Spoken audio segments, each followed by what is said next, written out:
Welcome to the Banker Lamp. Please enjoy the video. You start by making sure active games and apps are saved and closed.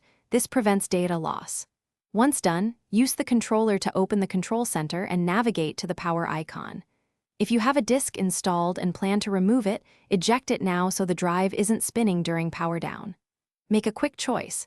Turn off shuts down fully. Rest mode keeps background tasks running. This first step sets a safe state for the rest of the shutdown. Now follow through. Press the PlayStation button, select Control Center, then choose Power and the desired option.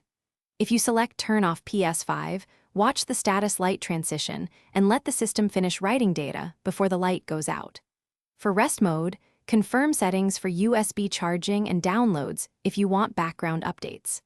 If the controller fails to respond, press and hold the console's physical power button for a firm shutdown. Do not pull the plug during the process to avoid corruption.